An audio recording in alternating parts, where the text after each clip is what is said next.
Good morning and welcome to 11th history.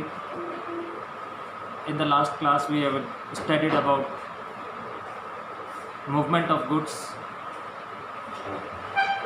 into cities. Now our next topic is the development of writing. All societies have languages in which certain spoken sounds convey certain meanings. हर समाज के अंदर कुछ ना कुछ भाषाएं होती हैं और जो भी बोली जाने वाली भाषा होती है उसका कुछ ना कुछ मतलब ज़रूर निकलता है। दिस इज़ वर्बल कम्युनिकेशन और इसको बोलते हैं वर्बल कम्युनिकेशन, यानी कि orally communication, not written communication but oral communication. Writing too is verbal communication but in a different way. Writing भी एक वर्बल कम्युनिकेशन है बट एक अलग तरीके से। When we talk about writing or a script, we mean that spoken sounds are represented in visible signs। और जब अपन writing की बात करते हैं या स्क्रिप्ट की बात करते हैं तो इसका ये मतलब होता है कि स्पोकन साउंड्स यानी कि जो अपन बोल रहे हैं वो चीज़ लिखी जा रही है बट एक दिखाई देने वाले सिंबल के साथ। The first Mesopotamian tablets, written around 3200 BC, contained picture-like signs and numbers। और फर्स्ट मेसोपोटामियन टैबलेट्स जो थी वो करीबन 3200 BC यानी कि 3200 BC पहले लिखी गई थी और उसके अंदर कई तरह के पिक्चर्स और कई तरह के साइंस और कई तरह के नंबर्स इंक्लूडेड थे। These were about 5000 lists of oxen, fish, bread, loaves, etc। और ये करीबन 5000 तरह के थे जिसके अंदर oxen, fish, bread, loaves, etc।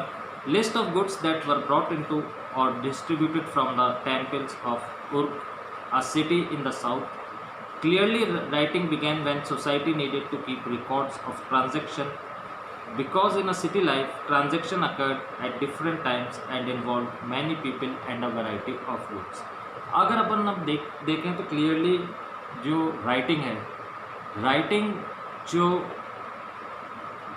Develop हुई है या शुरू हुई है वो शुरू कहाँ से हुई है, जब लोगों को रिटन रिकॉर्ड्स रखने की ज़रूरत पड़ी। यानी कि जब हो सकता है जब अगर अपन ट्रेड स्टार्ट हुआ, व्यापार स्टार्ट हुआ तो लोगों को लिख करके रखना ज़रूरी पड़ गया हो कि जैसे कि भाई कितना माल गया, कितना माल बिका या कितना हमने किसी से लिया, कितना मनी हमने उनको दिया, कितना बैलेंस है, कितना क्या है। तो इस चीज़ से क्या है राइटिंग स्टार्ट हुई कि ट्रांजैक्शन रिकॉर्ड रखा जा सके एट डिफरेंट टाइम्स, अलग अलग समय पर जो ट्रांजैक्शंस हुए हैं उसका रिकॉर्ड रखा जा सके।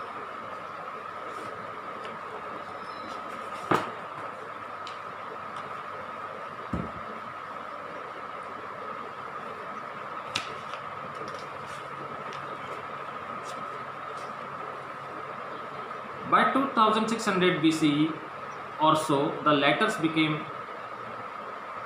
cuneiform and the language was Sumerian। और 2600 BC तक जो लेटर्स मिले गए वो सुमेरियन लैंग्वेज के अंदर लिखे गए।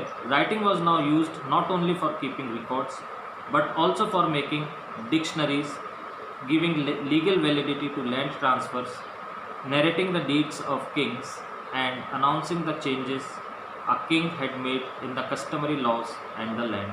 अब जो राइटिंग थी, राइटिंग खाली रिकॉर्ड ट्रांजैक्शन रिकॉर्ड्स रखने के लिए ही काम में नहीं आने लगी बल्कि और दूसरी चीज़ों के लिए भी काम में आने लगी। जैसे कि डिक्शनरीज़ के लिए वो लोग डिक्शनरीज बनाने लगे, यानी कि कोई वर्ड है उसका मीनिंग बताने लगे, डिक्शनरीज बनाने लगे। Then giving legal validity to land transverse.